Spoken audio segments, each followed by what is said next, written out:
उपदेशक ग्रंथ अध्याय 2। फिर मैं अपने मन से बोला, चलो मैं सुख द्वारा तुम्हारी परीक्षा करूं। तुम भोग विलास करो, किंतु मैंने अनुभव किया कि वह भी व्यर्थ है। मैंने कहा, हंसी मूर्खता है और भोग विलास से कोई लाभ नहीं होता। मैंने प्रज्ञा की प्रेरणा से मदिरा पी और अपने शरीर को सुख देने का निश्चय किया। मैं जानना चाहता था कि कहीं मूर्खता में वह सुख तो नहीं है जिसकी खोज में मनुष्य अपने जीवन के अल्पकाल में पृथ्वी पर लगे रहते हैं। मैंने बड़ी बड़ी योजनाएं पूरी की। मैंने अपने लिए भवन बनवाए और दाख-बारियां लगवाई।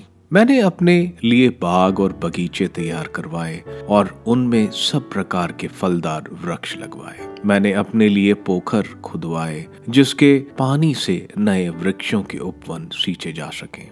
मैंने दास दासियों को खरीदा और मेरे यहाँ अन्य दासों का जन्म हुआ। मेरे पास इतने गाय बैलों और भेड़ बकरियों के झुंड थे जितने मुझसे पहले यरूशलेम में किसी के पास नहीं थे। मैंने अपने लिए चांदी और सोना राजाओं और राष्ट्रों की संपत्ति प्राप्त की। मैंने अपने यहाँ गायकों को एकत्रित किया और मनुष्य का हृदय आनंदित करने वाली सुंदरियों को भी।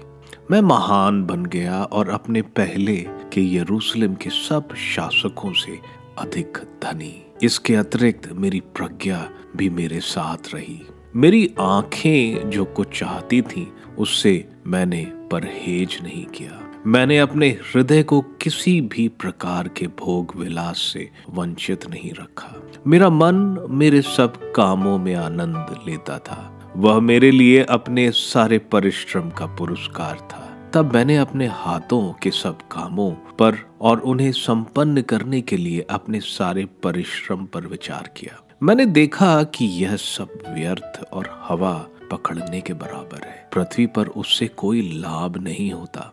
इसके बाद मैंने प्रज्ञा, पागलपन और मूर्खता पर विचार किया। राजा का उत्तराधिकारी क्या कर सकता जो उससे पहले नहीं किया जा चुका है।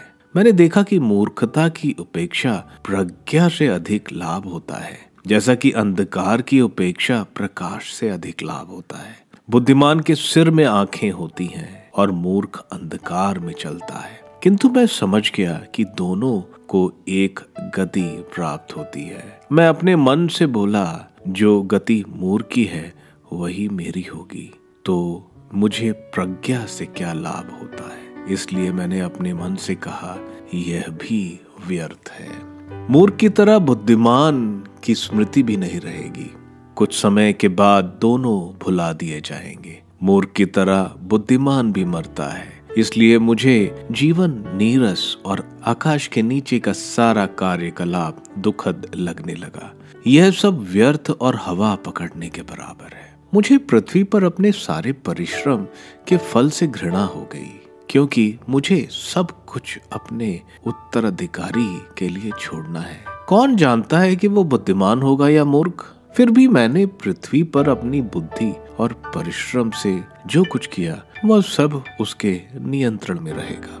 यह भी व्यर्थ है। इसलिए मैंने पृथ्वी पर अपना सारा परिश्रम व्यर्थ समझा। मनुष्य समझदारी, कौशल और सफलता से काम करने के बाद जो कुछ एकत्र कर लेता है उसे वह सब ऐसे व्यक्ति के लिए छोड़ देना पड़ता है जिसने उसके लिए कोई परिश्रम नहीं किया है। यह भी व्यर्थ और बड़े दुर्भाग्य की बात है, क्योंकि मनुष्य को कड़ी धूप में कठिन परिश्रम करने के बदले में क्या मिलता है। उसके सभी दिन सचमुच दुखमय है और उसका सारा कार्यकाल लाभ कष्टदायक। रात को उसके मन को शांति नहीं मिलती। यह भी व्यर्थ है। मनुष्य के लिए सबसे अच्छा यह है कि वह खाए पिए और परिश्रम करते हुए संतुष्ट रहे। मैंने देखा कि यह भी ईश्वर के हाथ से प्राप्त होता है, क्योंकि ईश्वर के अनजान में ना तो कोई खा पी सकता और ना चिंता कर सकता है।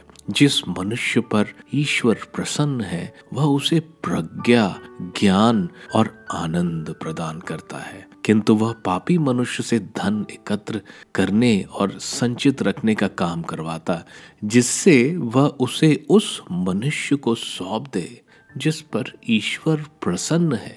यह भी व्यर्थ और हवा पकड़ने के बराबर है।